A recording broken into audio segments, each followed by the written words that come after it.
Hello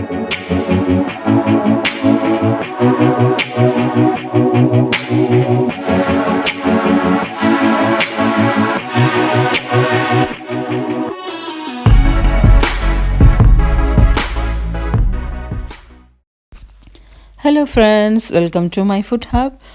இன்றைக்கி நம்ம வந்து சிக்கன் கீமா பாக்ஸ் எப்படி செய்யலான்னு சொல்லிட்டு பார்க்கலாம் வாங்க. அதுக்கு முன்னாடி நீங்கள் நம்ம சேனலை இன்னும் சப்ஸ்கிரைப் பண்ணலைன்னா சப்ஸ்கிரைப் பண்ணி வச்சுக்கோங்க. அப்படியே பக்கத்தில் இருக்கிற பெல் ஐக்கானையும் கிளிக் பண்ணி வச்சுக்கோங்க. அப்போ தான் நான் போடுற வீடியோஸ்லாம் உடனுக்குடன் உங்களுக்கு நோட்டிஃபிகேஷனாக வந்து சேரும். ஓகே, இப்போ வாங்க எப்படி செய்யலான்னு சொல்லிட்டு நம்ம போய் பார்க்கலாம். அடுப்பில் ஒரு பேன் காய வச்சுருக்கேன். அதில் நான் வந்து 2 டேபிள் ஸ்பூன் ஆயில் சேர்த்துக்கிட்டேன். அதுக்கப்புறம் ஒரு ஆனியனை பொடி பொடியாக கட் பண்ணி வச்சுருந்தேன், அதையும் சேர்த்துக்கிட்டேன். அதுக்கப்புறம் இப்போ நான் வந்து 2 டீஸ்பூன் கார்லிக் ஜிஞ்சர் பேஸ்ட் சேர்த்துருக்கேன், இஞ்சி பூண்டு விழுது. அதுக்கப்புறம் 2 டீஸ்பூன் சில்லி ஃப்ளேக்ஸ் சேர்த்துருக்கேன். அதுக்கப்புறம் 2 டேபிள் ஸ்பூன் மல்லிப்பொடி சேர்த்துருக்கேன், கொரியண்டர் பவுடர். அதுக்கப்புறம் நான் வந்து ஒரு 3 பச்சை மிளகாயை க்ரஷ் பண்ணி அதில் சேர்த்துருக்கேன். க்ரீன் சில்லி வந்து ஆப்ஷனல் தான், பச்சை மிளகா. அதாவது நீங்கள் வந்து வேணான்னா ஸ்கிப் பண்ணிக்கிறலாம். இப்போ வந்து நான் வந்து 500 கிராம்ஸ் சிக்கன் கீமா சேர்த்துருக்கேன். அதை நல்லா நம்ம வந்து வெங்காயத்தோடு சேர்த்து நல்லா மிக்ஸ் பண்ணி விட்டுக்கரலாம். 500 கிராம் சிக்கன் கீமா எடுத்திருக்கேன். அதை வந்து நம்ம வந்து நல்லா மிக்ஸ் பண்ணி விட்டுக்கிடுவோம்.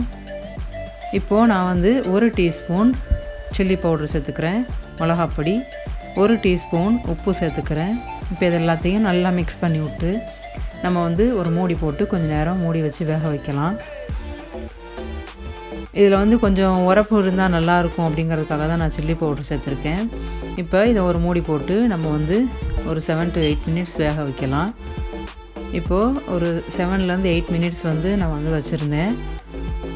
இந்த சமயத்தில் நம்ம வந்து குடமிளகா சேர்த்துக்கிறலாம், பெல் பெப்பர், எல்லோ கலர் சேர்த்துருக்கேன். நான் வந்து உங்கள்கிட்ட என்ன கலர் குடமிளகா இருக்கோ அதை சேர்த்துக்கோங்க.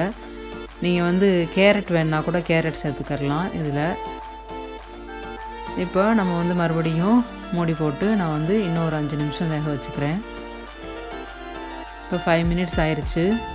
குடமிளகா ஓரளவு நல்லா வெந்துருச்சு. நான் வந்து ஃப்ரோசன் பீஸ் போடுறேன், ஃப்ரோசனில் இருந்த பீஸும் கார்ன் போடுறேன். பட்டாணியும் கார்ன் ரெண்டும் ஃப்ரோசன் இது போடுறனால நான் கொஞ்சம் லேட்டாக போடுறேன். இப்போ இதை நல்லா மிக்ஸ் பண்ணி விட்டுட்டு நான் வந்து 1 டீஸ்பூன் கரம் மசாலா சேர்த்துக்கிறேன், 1 டேபிள் ஸ்பூன் வினிகர் சேர்த்துக்கிறேன். இப்போ இது எல்லாத்தையும் நம்ம நல்லா ஒரு மிக்ஸ் கொடுத்துடலாம். நல்லா மிக்ஸ் பண்ணி விட்டுட்டு நம்ம வந்து இதை ஒரு மூடி போட்டு இன்னும் ஒரு 5 மினிட்ஸ் நம்ம வந்து அடுப்பில் வச்சுருக்கலாம். இப்போ 5 மினிட்ஸ் ஆயிடுச்சு. அதை ஓப்பன் பண்ணி பார்த்தேன், எல்லாமே நல்லா வெந்துருச்சு. அவ்வளோதான். இப்போ இதில் வந்து கொஞ்சம் தண்ணி ஏதாவது இருந்துச்சுன்னா எல்லாத்தையும் நல்லா ட்ரையாக விட்ருங்க. பாருங்கள், எந்த தண்ணி எதுவுமே இல்லை, ஆயிலும் ரொம்ப கிடையாது. ஏன்னா நம்ம இதுக்கு 2 டேபிள் ஸ்பூன் தான் ஆயிலே சேர்த்தோம். அவ்வளோதான். நம்ம மல்லிக்கீரை சேர்த்து இதை வந்து நல்லா மிக்ஸ் பண்ணிவிட்டு ஃபுல்லாக கூல் டவுன் ஆக விட்டுறலாம். நல்லா ஆறட்டும். ஆறுனதுக்கப்புறம் நம்ம வந்து இதை பேஸ்ட்ரியில் சேர்த்துக்கிடுவோம்.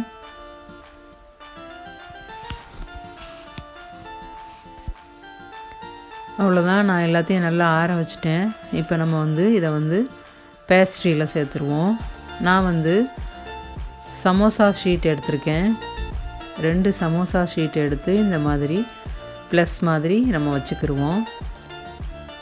அதுக்கு முன்னாடி இதை வந்து ஒட்டுறதுக்காக நான் வந்து மைதா மாவை பேஸ்ட் பண்ணி எடுத்திருக்கேன்.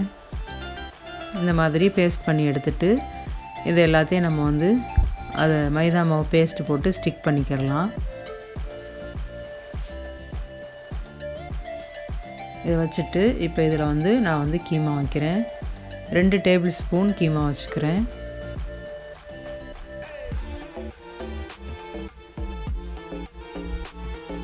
வச்சுட்டு இது எல்லாத்தையும் நம்ம வந்து 4 பக்கத்தையும் நம்ம வந்து க்ளோஸ் பண்ணிடுவோம். ஃபஸ்ட்டு உள்ள பக்கத்துக்கு மட்டும் நம்ம மைதா மாவு பேஸ்ட் போட தேவையில்லை. அடுத்து உள்ள 3 பக்கத்துலேயும் நம்ம 3 எட்ஜஸ்லேயுமே நம்ம வந்து மைதா மாவு பேஸ்ட்டு சேர்த்து க்ளோஸ் பண்ணிக்கிறலாம்.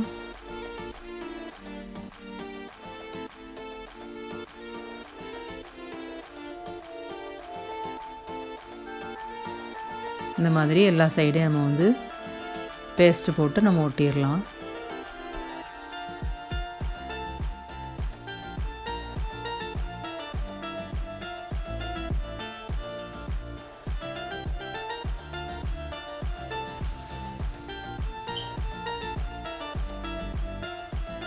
அவ்வளோதான், எல்லா சைடும் நம்ம வந்து ஒட்டிட்டோம்.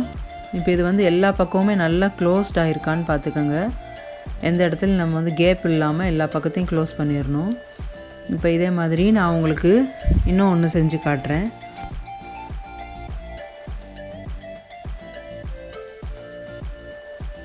இந்த மாதிரி 2 ஷீட் எடுத்து நடுவில் நம்ம வந்து மைதா மாவு பேஸ்ட் வச்சுக்கிடுவோம்.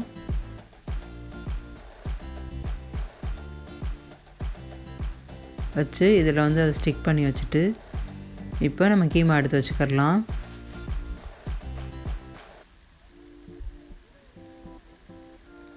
ரெண்டு டேபிள் ஸ்பூன் கீமா வச்சுக்கிறேன். இப்போ இதை 4 பக்கத்தையும் நம்ம வந்து க்ளோஸ் பண்ணிடலாம்.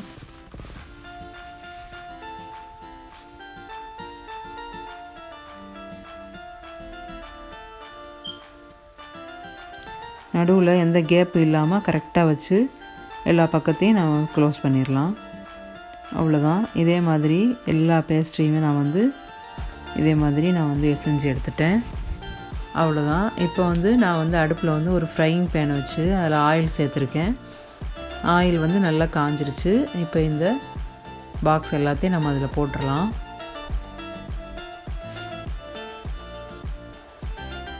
இதை வந்து நம்ம வந்து நல்லா கோல்டன் ப்ரௌன் ஆகிற வரைக்கும் நம்ம வந்து பொரிச்சு எடுத்துக்கிடுவோம்.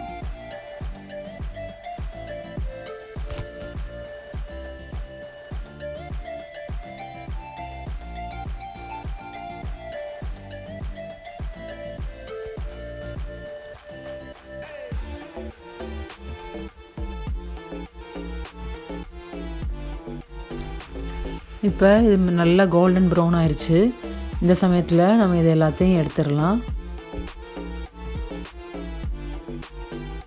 இதே மாதிரி எல்லாத்தையும் நம்ம வந்து ஃப்ரை பண்ணி எடுத்துக்கிடுவோம்.